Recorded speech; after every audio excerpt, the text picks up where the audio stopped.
Ito ay rated SPG, striktong patnubay at gabay ng magulang ang kailangan. Isang mapagpalang araw, kapamilya. Naglulupasay ngayon sa galit itong si Rigor dahil sa nalusutan nga siya ni Tanggol at naitakas pa ng mga Red Phoenix si Ramon Montenegro.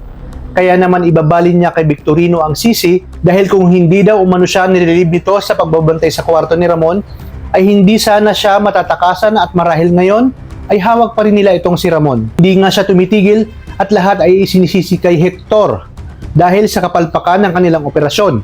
Iginit pa niya na wala siyang ibang sasabihin kay Mayor Roberto kundi ang mga maling desisyon ni Victorino. Kaya't sila'y natakasan ni Tanggol at ang mga Red Phoenix at natangay pa nga itong si Ramon.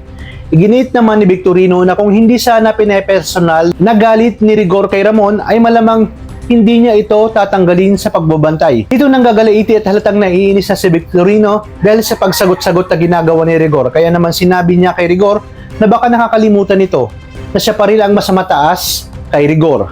At kaya lamang daw ganun ito umasta dahil sa kapit ito at halatang pagsisipsip sa mga gerero.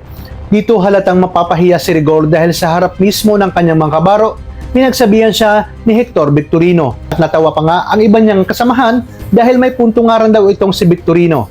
Ito pa naman ang mga bagay na ayaw ni Rigor dahil masyadong mataas ang kanyang pride at kumpiyansa sa sarili. Kaya naman sa paglipas ng mga araw ay pag-iinitan na ni Victorino itong si Rigor.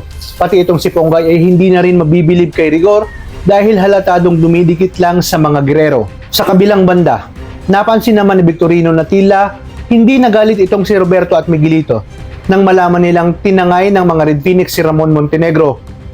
Nalingid nga sa kanilang alam na utos pala ito ni Roberto. Kaya naman magtataka itong si Victorino at Ponggay at magkakaroon sila ng sariling investigasyon dahil kinukutuban nga itong si Hector. Ngunit ang gagawin nilang ito ay hindi nila ipapaalam kay Rigor o kahit na kanino man. Ibig sabihin, tanging si Hector lang at Ponggay ang magmamanman sa mansyon ng mga gerero. At dito matutuklasan nila na naroon pala si Ramon. Dahil isang araw sa kanilang pagmamanman ay makikita nila sina Lucio kasama ang mga Red Phoenix na dumalaw sa mansyon ng mga gerero. Mabas itong may dalang malaking bag na ibig sabihin nandoon ang kabayaran. Kaya naman dito magbabago ang kanilang mga prinsipyo at pinaniniwalaan.